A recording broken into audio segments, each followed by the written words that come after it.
Hey, it's Simon. Welcome back to the show. Today we have Fabricio Costa.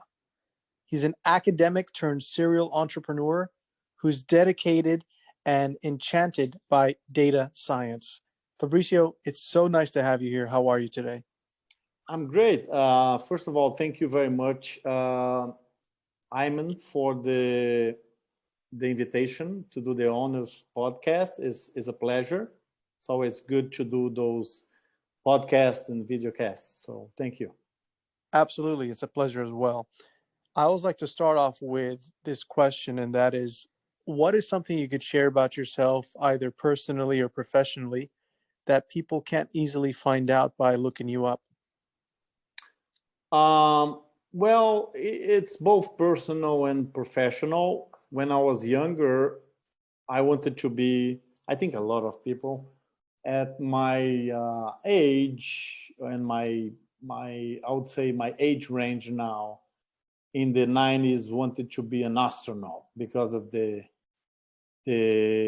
whole NASA and the spaceships, like the space the Challenger problem that happened and all of that, but mainly because NASA was doing a lot of construction with the International Space Station, even though there was some problems with the Challenger disaster.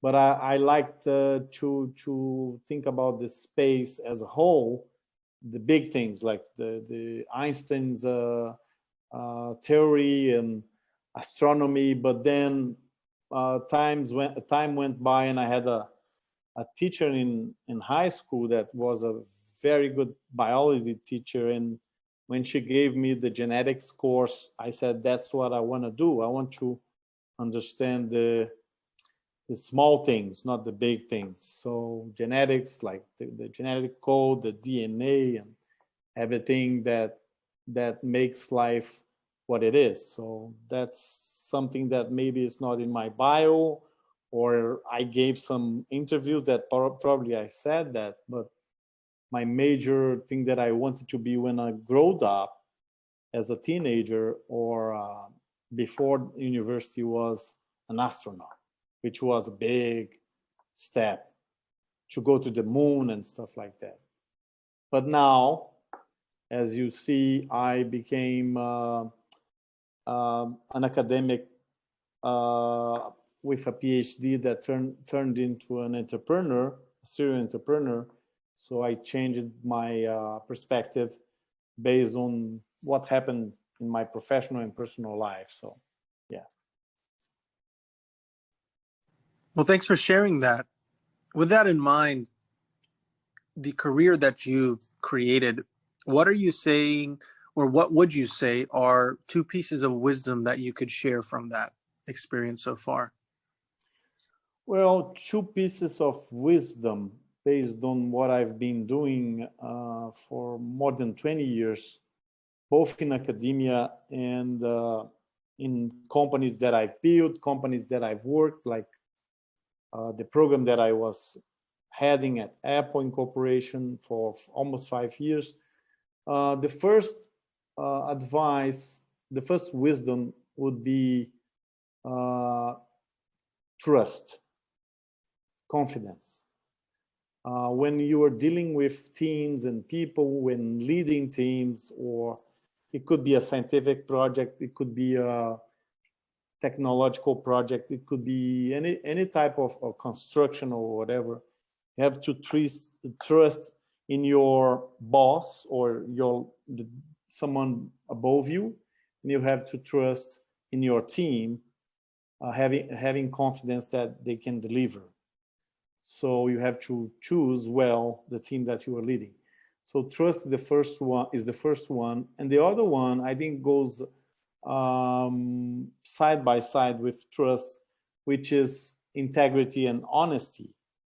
So I like, during my professional career, I've dealt with several types of personalities, and I think my personality, I come from a family that values a lot honesty, integrity, trusting people, and I had some some things that happened to me during my professional life, both in academia and as a serial entrepreneur, that got me thinking about those two things.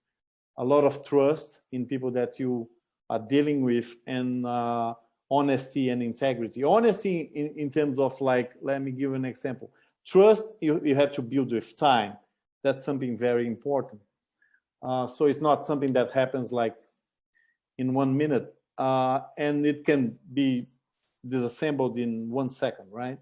And integrity and honesty, I think those are things that are important because, for example, if you are leading a team, the good news you give right away, right? But the bad news, like things are not going well, we don't have funding, we have to find an investor or something.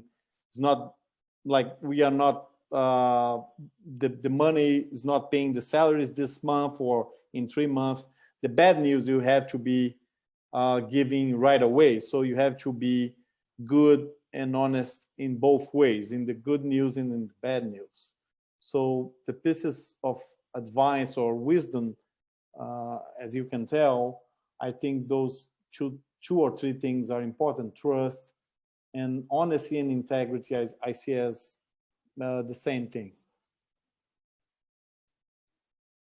Thank you for sharing that. It makes me curious about how that culminates given your academic background. And another question I'd be curious about is, what would you say is a major lesson that you've learned over the course of the last year? Last year? Last year was a very complicated year, personally and professionally for me. So the pandemic came, it hit the globe, like since March, we are going to April already. It's more than 1 year. And I think everybody in the globe was somehow affected, independent on the class, like if you are a billionaire or if you are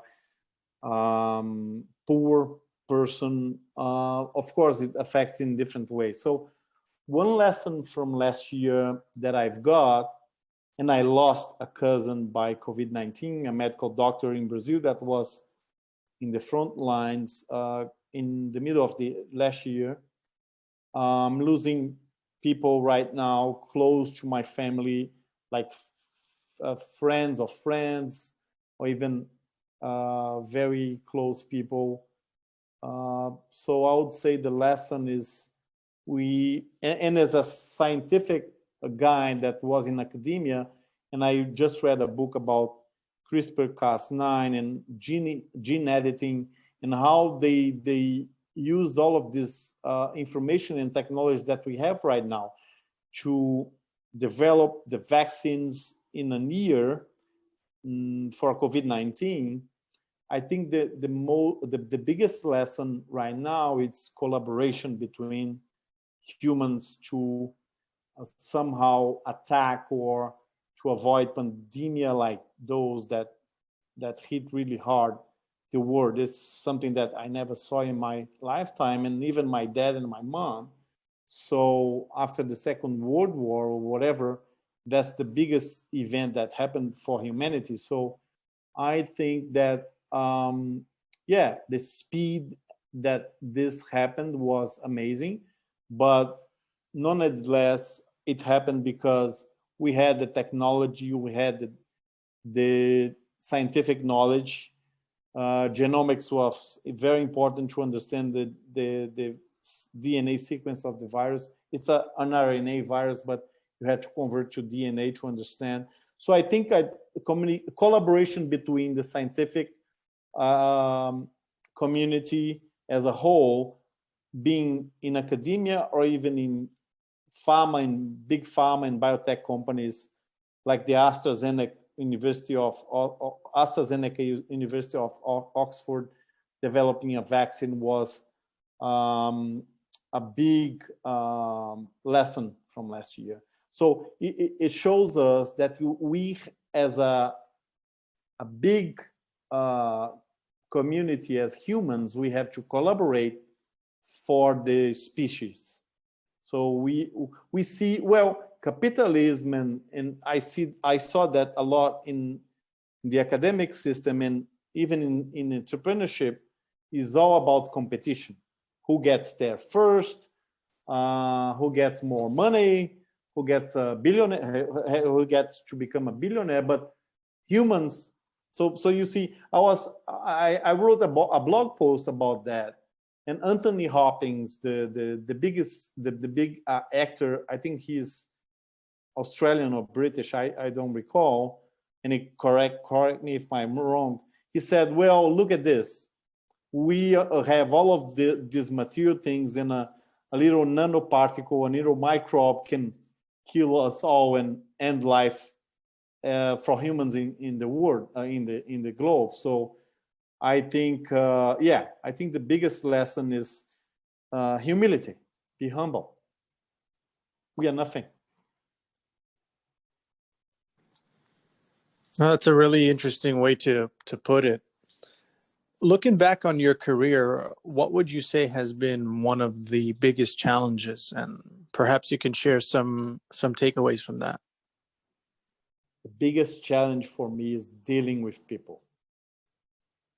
Different personalities, people with different backgrounds. I think it's awesome that you have a diverse team, but the egos, like people that wants to appear more than others. When you were leading a team, when I was the CEO of the company that I co-founded, so when you were leading a team of 50 people, or in the Apple program that I had, like you have like 200 people under your umbrella. So deal with people is the most challenging thing ever, I think. In any place, academic places, which the ego is the highest in the world. Like if you are in Harvard, for example, everybody wants to be the best. If you are a startup and you are the CEO of that startup, you want to raise the most money you can to become one of the biggest. So I think mainly dealing with people. And the second thing would be communication. So communication is key to anything. Business, scientific communication between teams, especially when you are collaborating. So I would say dealing with people is tough.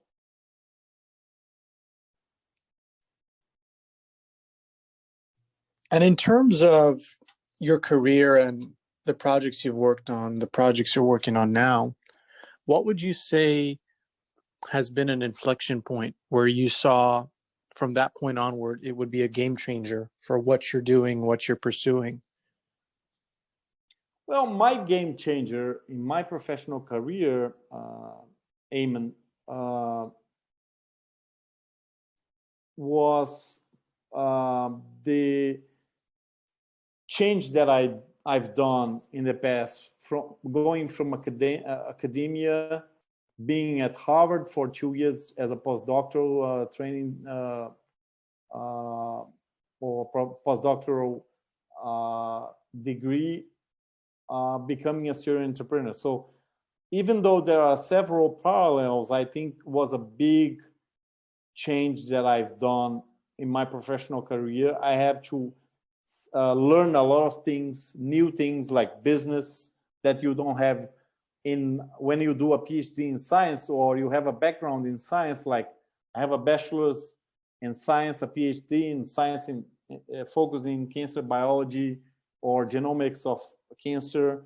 So I think I had to learn on the go how to deal with people, how to business plan, MVPs, market analysis, all of the business related things. So I think this was one of my biggest game changers that happened in my professional career, and I had to adapt. I have to learn a lot, and was fulfilling in some aspects. I learned a lot. I did MBA-ish when the company that I was the CEO and co-founder was accelerated by Startup Health Academy, based in New York. They get the CEOs and they get equity in the company, and they accelerate and they get you into investor relations conferences.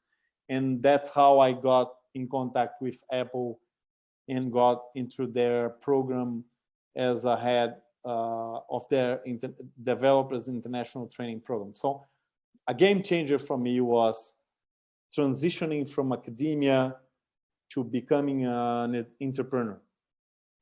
Even though there are several parallels, a lot of competition in both places, was a game changer. And you know, that's a really unique story given your academic background. Can you speak a little bit about your first venture, your first organization, and what sparked you to jump into it? What was the thesis or the background, and what was the product or service? Sure. So as a serial entrepreneur, I have under my portfolio 4 companies that I started. I would say 2 were big failures, and one was a big success, and one was so. The first one was when I was doing my PhD in São Paulo, Brazil, in the University of São Paulo with the Ludwig Institute for Cancer Research, and me and 2 other PhDs, we had this idea of trying to combine our expertise, different expertise, and there was a big lack of scientific communication. Now we see how important it is because of the coronavirus. Everybody knows why it's important to know about virology, why viruses can kill, like the COVID-19, the microbiology of all of the microbes that are in the air or come from animals, or they can come from like the Amazon or any place. Like they can come from monkeys or bats or whatever.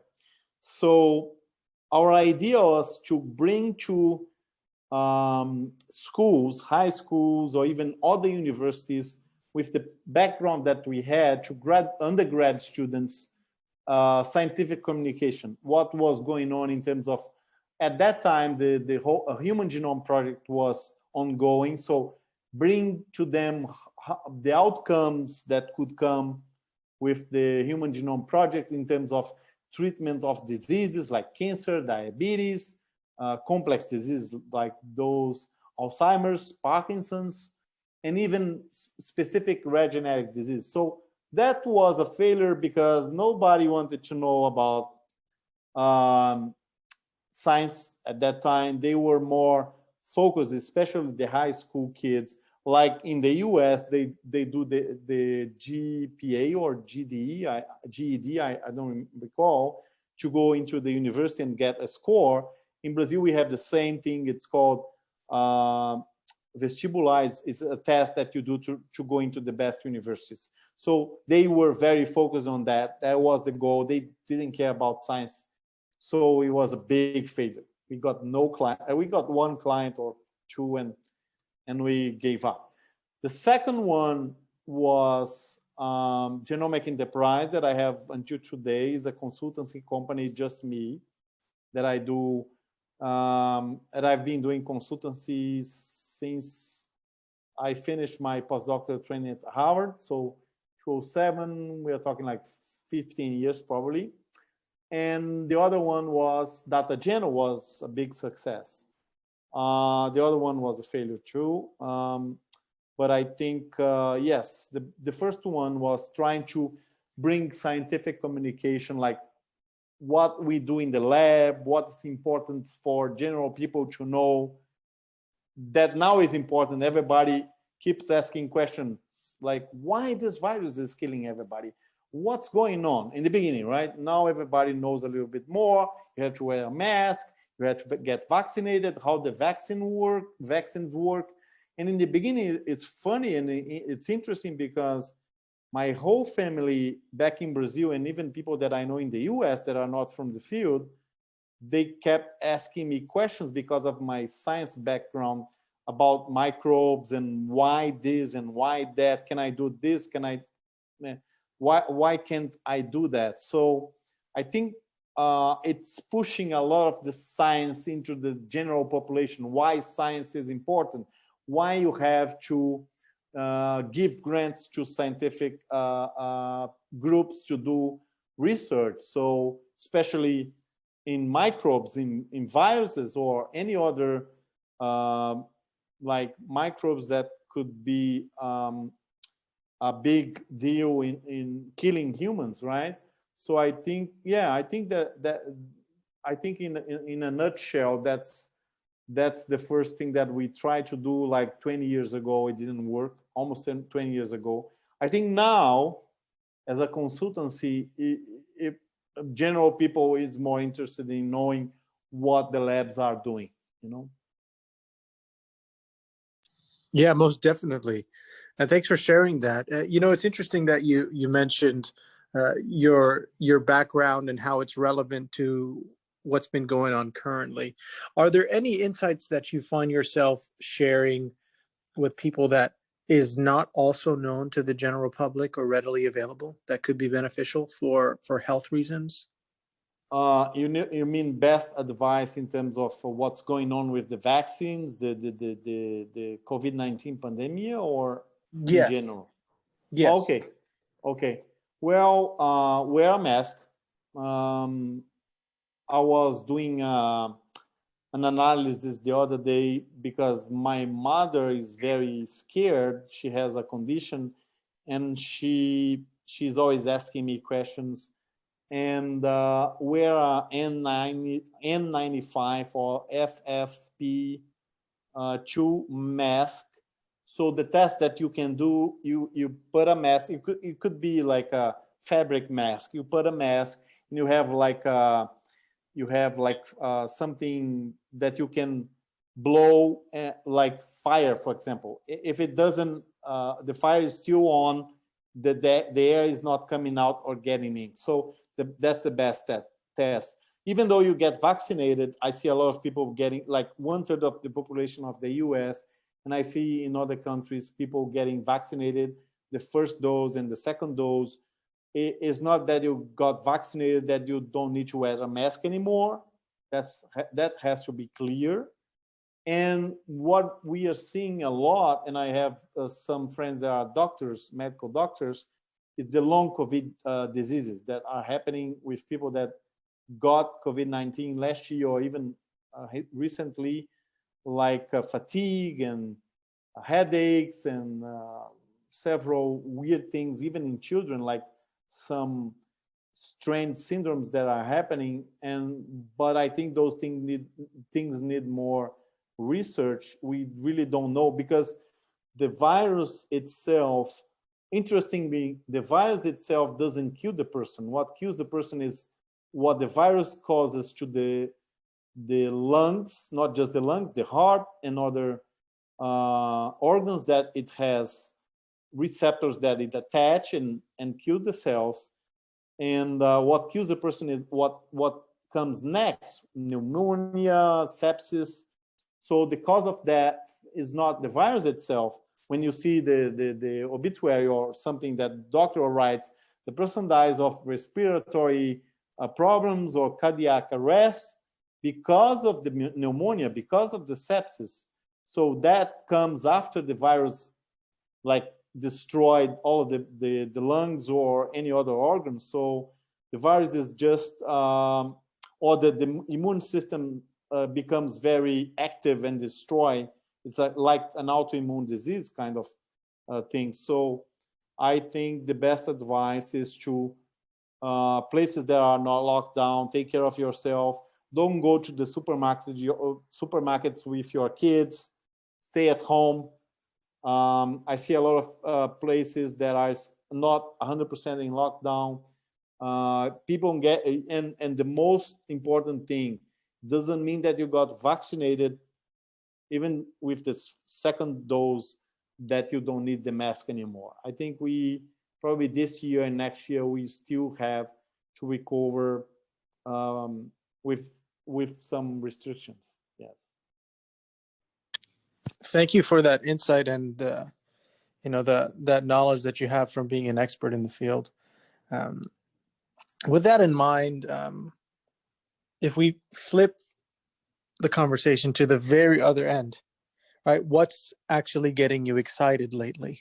Perhaps with your ventures, new knowledge, new projects. What's getting you excited?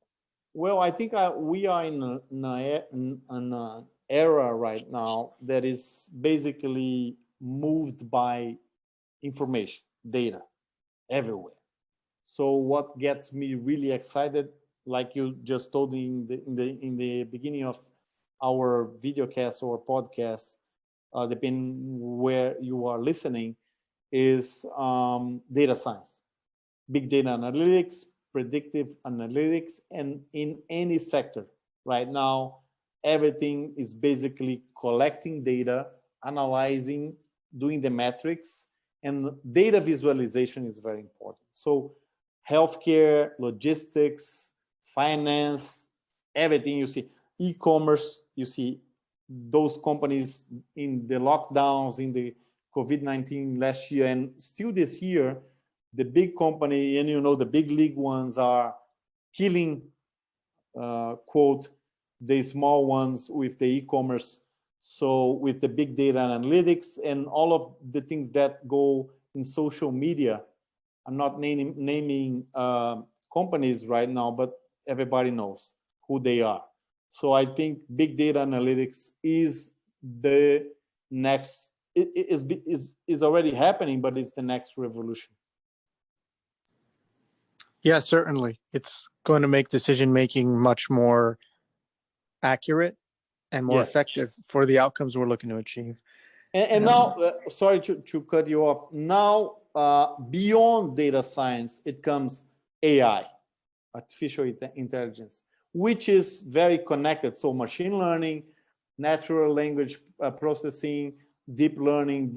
Then you see blockchain, you see Bitcoin, you see all of those like things related to finance, like Bitcoin being a digital currency. So I think things are, well, if you use those things for the better, to increase the I would say quality of life of people in general, that's good. But we see a lot of people using those tools for the bad side, right, of things. So I think we have, and I was talking to somebody the other day, we have to have guidelines, and I see a lot of movements of people dealing with data science and AI to have a guideline of best practices in this area. So I think it's important to have that.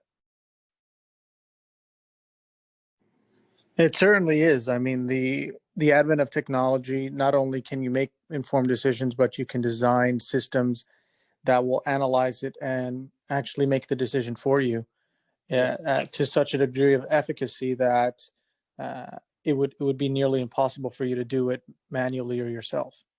So and I think the it's not that machines will take over. I think that data visualization is key. The decision makers in the end is going to be human.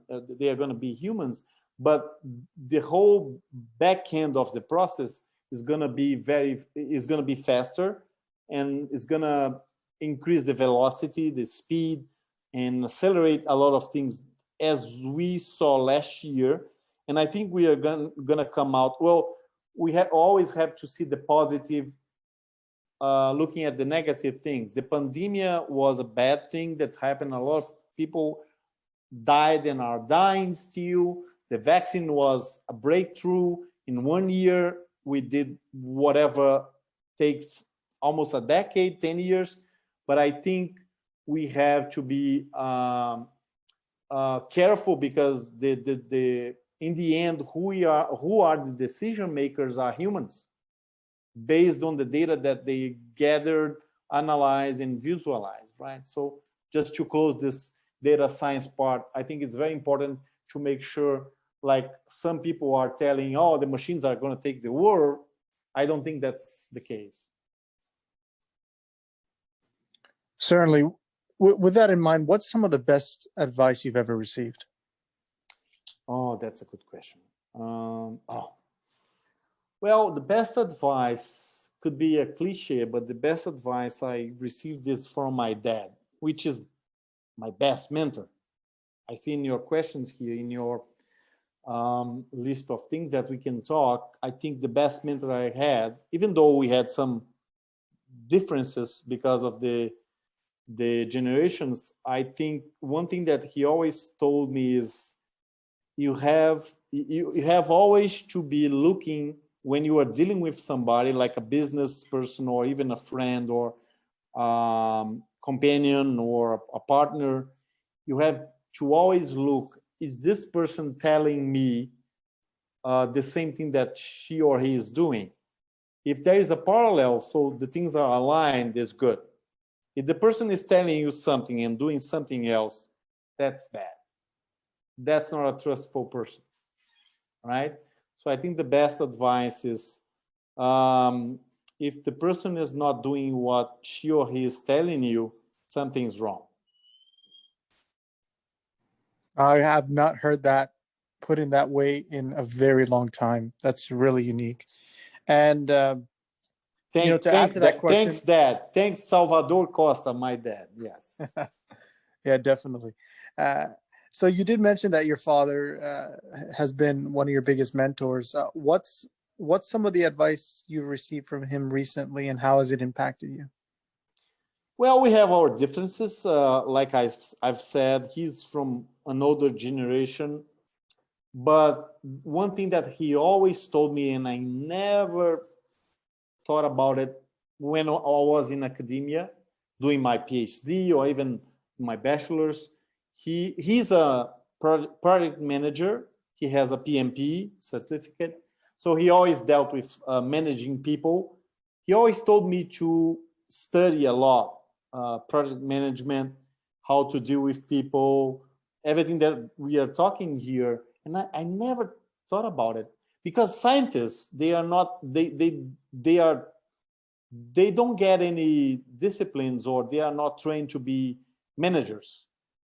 Like, they are horrible managers with finances, with people. They don't deal well with people. Well, a lot of them are geniuses, so they are very in terms of social life, they are very isolated sometimes because, well, they are geniuses sometimes. But my dad always told me, you have to get this PMP certificate, you have to go to PMI, you have to study Scrum, Agile, which is something very important right now in IT, information technology, because he always dealt with systems analysis and hardware and connecting like IT things and doing big projects. So now I take a bow to what he told me, because I think it's important. And now I'm getting all of the, I did this, I learned on the go, I learned by doing, but now I'm preparing to take my PMP certificate and doing a lot of Scrum tests and training. So, yeah.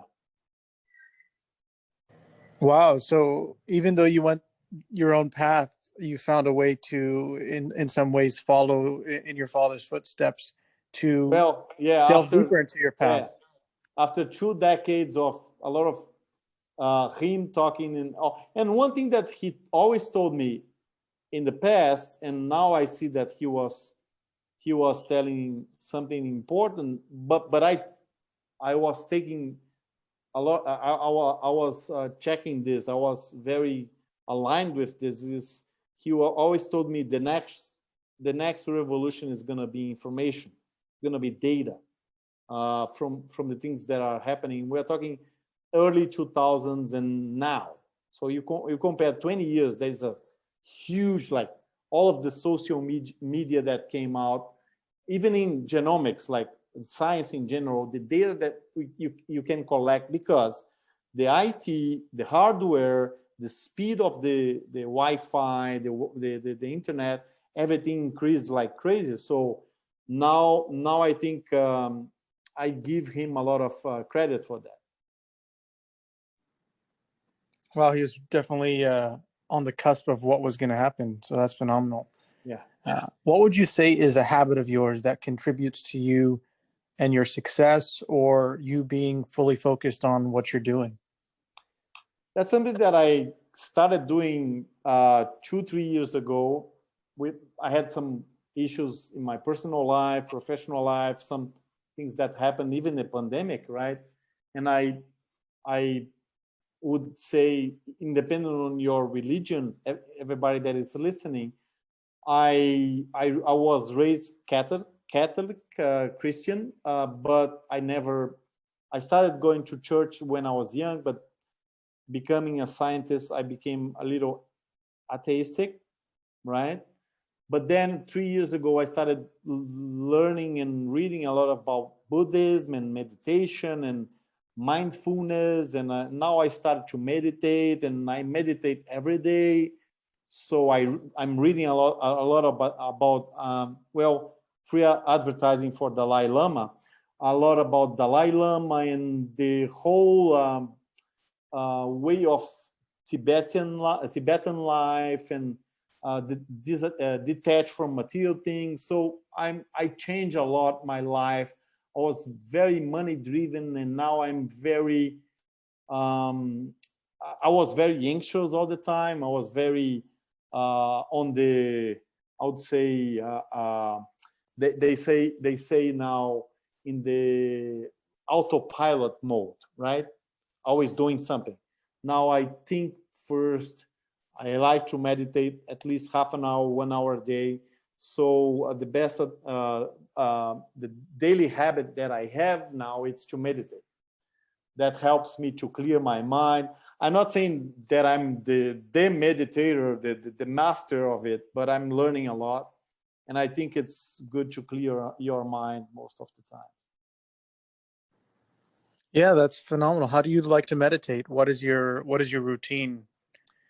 Well, I wake up. First thing that I do is to, before even eating, I'm going to say some crazy habits. I take a lime with water, no sugar, without eating anything. And then I sit down in the meditation position. I put my ear pods and I place in a meditation song, even either in, I don't know if I can tell any company, but in any streaming that I have, or even in YouTube, and I stay half an hour, 1 hour, like just trying to, even though the mind can't disconnect, sometimes you have problems in your mind, at least you can relax and feel your breath. So that's the idea of meditation. That sounds really good. Lime water and some calming music to start off the day. That sounds like and then I go have my breakfast, my coffee, or anything that I want to eat. So yes. Very good. And for people who want to do what you do, delving into entrepreneurship, delving into the categories of academia that you have, what would you recommend they do? And we're talking about individuals who are probably starting off their career and contemplating going into graduate school or jumping into a career and starting something. Well, to start a business, right? That's your question. Yeah. Have an idea. Well, you can have the best idea in the world. Well, there are two things that I want to say about that are important, that I've been reading a lot. It's not the idea that gets the investors money or attention. Is the passion. If you are a very, very passionate person that wants to succeed with integrity and honesty, not like throwing somebody in the ground, I think independent on the idea, you can have a first idea that is not that good, but the investors get impressed with the passion of the person. The second thing is, if the idea doesn't work, you can pivot and do something different, but something is gonna at some point be successful. The other suggestion is go with your guts. Most of the times that I felt that that's not a good deal, or that's something was deep inside me telling me don't do this. I was 100% sure. So sometimes your guts, by guts I mean your like feeling like butterflies in the stomach or whatever, is like dating somebody, right? When you get into somebody investing in your stuff, getting equity, or even becoming a co-founder, it's like dating. You are in a society, you are together for a while doing something, so you have to or complement each other or be well with each other for a while, deal with the bad things and the good things. So like starting to date somebody. So if you see in the first day that is not doing well, yeah, that's bad. So the gut feeling tells a lot, especially in my case. I don't know other people. Certainly. And in terms of a business tool that you use, an application that you appreciate, or some kind of website, what do you find yourself using the most for your current projects? Well, can I say names? Like, can I name companies here? Yeah, certainly. Yeah, okay. Slack, it's an agile tool for project management. Common Flow, it's another one for Scrum, Agile. I think, yeah, I like Slack. I like, well, GitHub was bought by Microsoft, but GitHub is important for coders. In the Apple, we used a lot of methodologies that they have that I can disclose. One of them, pardon me, is called CBL. Sure. And what's that? Challenge-based learning.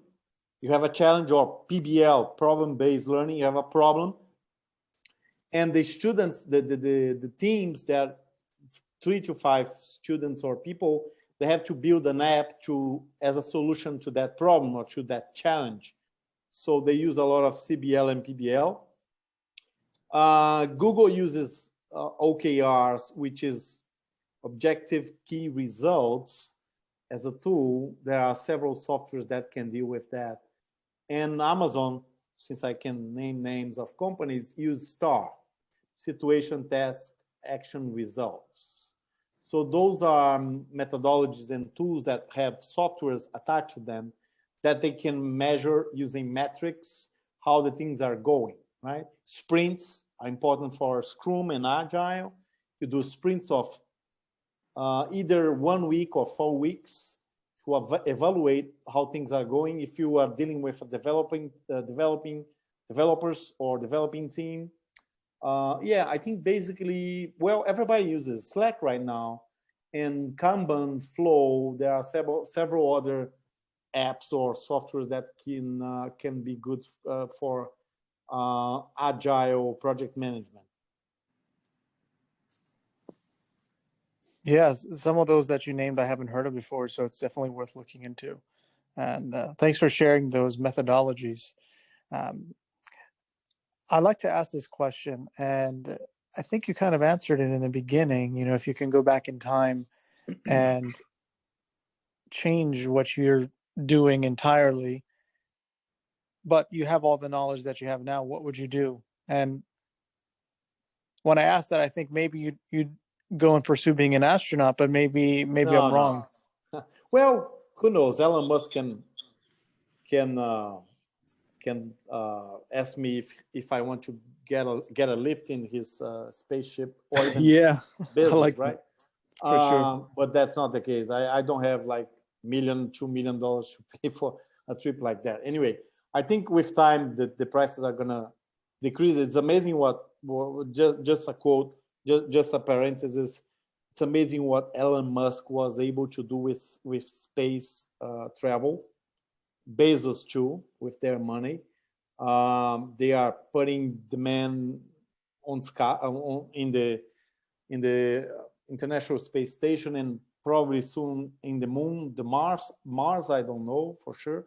But what I could be, well, if I decided to do something else, let me see. It's funny. I was talking to my girlfriend about that. And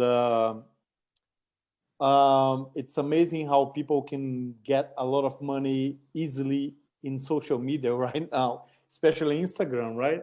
So I don't really know if all of my knowledge right now, maybe an influencer or a YouTuber, I don't know. It's funny Oh, to say okay. that, right? But I see kids getting like tons of money doing advertising for clothes. It's crazy. I know it's something that is gonna, it's not stable. It's something that is very unstable, but just showing how crazy the world is right now. Somebody can post a post if they have like hundreds of millions, like if they have like hundreds of thousands of followers in Instagram or TikTok or whatever, or one of those apps, Snapshot, I don't know, and they can get $5,000-$10,000 in one post, right? For a company or for advertising something. It's crazy, like kids with 17, 18, 16. We are in a different era, and all of that is basically moved by data science or AI that is in the background of those companies. Facebook owns Instagram and WhatsApp, for example, and Oculus Rift. So I'm not making fun, but I think I would be doing more science communication right now through the tools that we have in terms of media like YouTube. Like I'm doing a lot of podcasts. That's something that, or even video casts with you right now. That's something that I want to do more because I think, and I 2 years ago, if you asked me about podcasts, I would say, I don't think this is gonna be something big. And now that everybody's staying home and you have Netflix to watch movies, you have all of those streaming things, but you have audiobooks that you can listen the books right now. So I'm listening like one book in 2 days. So the information is getting to us faster and faster. So I would say do more, communicate more what I've done to the general public, because I see influencers talking about things that are not very important and getting a lot of money. And I think there are several things that are very important for humanity that could be spread around in those platforms that nobody does, you know, because they don't have Yeah, sponsors sometimes.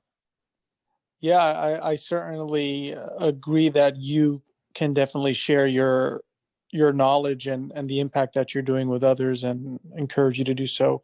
Hopefully, this conversation, along with others that you've been having, will spark that. Really appreciate your time, Fabrizio. And I'm not, just one parenthesis. I'm not telling everybody to become an influencer on Instagram. Don't get me wrong. I'm just saying that you can use those tools in a better way to communicate things that are not fake, they are important, and they can impact people's life in terms of like science or technology or anything, right? Not just advertise a clothes or a shoes or whatever. That's it. certainly, certainly. And again, thank you so much for your time. It's Oh, been thank you. really enjoyable. If you can share a final takeaway and a way for people to be in touch with you or to follow up with your current projects, Yes, I think that yes. would be great. Yes, you can follow. I have a personal and professional website. Is www.genomicenterprise.com. My blog is genomicenterprise/blog, and I have my LinkedIn profile. If you can find me as Fabricio F, short for Falcone, Italianish, Costa, Fabricio F Costa. So it's in slash Fabricio F Costa. Yeah, I think. Well, and I have the Twitter too, F Falcone with an I in the end. I don't have Facebook page. I don't have an Instagram page. I don't have the TikTok or even Snapshot. I got out of those. I had to use WhatsApp. I got out of those social medias some years ago. Phenomenal. And what's a final message you'd like to share? Be curious always. Have grit, right? Not greed, but grit in anything that you do, that you will be successful. And one message that I'm gonna tell you that also comes from my dad sometimes is, in the worst case scenarios, the best solutions or the best ideas evolve or come sometimes.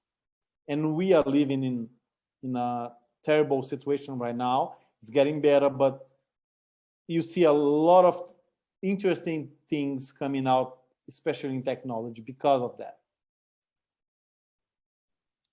Definitely.